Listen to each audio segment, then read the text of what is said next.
दरभंगा में एआईएम के जो नेता हैं, जो कार्यकर्ता हैं, वो नाराज हैं। वो चाह रहे हैं कि आरजेडी से तेजस्वी यादव से उनका नाता जुड़ जाए, तेजस्वी यादव महागठबंधन में शामिल हो जाए, उससे बहुत ज़्यादा बेहतर होगा। ये इंटरव्यू सुनाते हैं आपको क्या बोलना चाह रहे हैं। राजद और एआईएम का क्या बात कर रहे थे आप, बताइए। हम ये कहना चाह रहे हैं कि राजद को चाहिए कि एआईएमआई से गठबंधन करे, क्योंकि तमाम मुस्लिम समाज का जो 18% है बिहार के अंदर, सबका यही कहना और यही मानना है कि अगर आरजेडी एआईएमआई से गठबंधन करती है तो ये बिहार के अंदर गठबंधन की सरकार बनना तय है, और अगर गठबंधन नहीं करती है तो ये कन्फर्म है कि बीजेपी की सरकार बन जाएगी।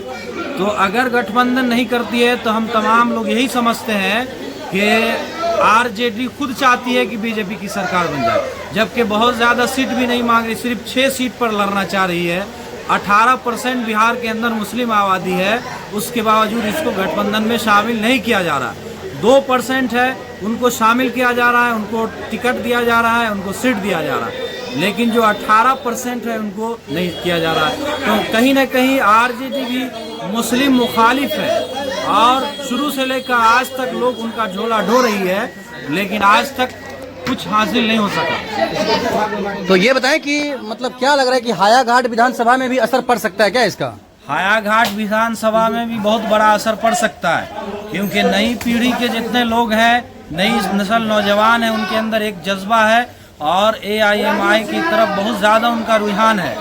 पुराने लोग हैं, बूढ़े सूढ़े लोग हैं, जो शुरू से लालू लालू करते और उनका झोला ढोते हुए आए हैं, वो लोग उनके पीछे और उनका झंडा ढो रहे हैं। लेकिन जो पढ़ी लिखी नस्ल है, जो पढ़े लिखे लोग हैं, नई पीढ़ी के लोग हैं, जिनके अंदर एक जज्बा है, उमंग है, सारे के सारे लोग एआईएमआई की तरफ है।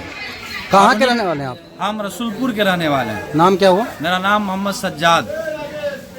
तो एआईएम को क्यों चुनेगा लोग, सो बताइए ना। इसलिए चुनेगा कि जहाँ भी जरूरत पड़ती है वो आवाज उठाते हैं, चाहे कोई मसला हो।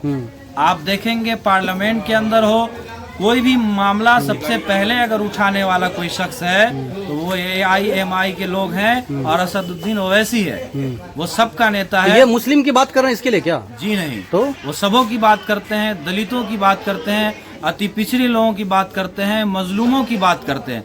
वो मजलूमों की आवाज है। आपके गांव या आपके क्षेत्र में अभी तक कितने बार आए असदुद्दीन ओवैसी? ओवैसी साहब आए तो नहीं है, लेकिन उनका जलवा है, दरभंगा वगैरह में आए हैं और लोग उसमें शरीक हुए हैं। पिछले चुनाव में कितने सीटों पर लड़े थे और कितने जीत हुए थे? पिछले चुनाव में उन्होंने 4 सीट पर जीत हासिल की थी, लेकिन उस पर भी 5 सीट पर जीत हासिल की थी। इस बार कितना मांग रहे हैं ये लोग? इस बार तो कह रहे हैं कि अगर आरजेडी हमें गठबंधन में शामिल करती है तो मात्र हम 6 सीट पर लड़ेंगे। हाँ। उनका मकसद सिर्फ ये है कि यहाँ से ख़त्म करना है उनको, जो जुल्म करते हैं, ज़्यादती करते हैं, उनको ख़त्म करना है। तो हमें सिर्फ 6 सीट दे दो, हम 6 सीट पर ही लड़ेंगे। क्या नाम है आपका? मेरा नाम मोहम्मद सज्जाद। पार्टी से जुड़े हैं क्या? हम पार्टी से तो जुड़े नहीं हुए हैं, लेकिन हम सपोर्ट करते हैं, समर्थन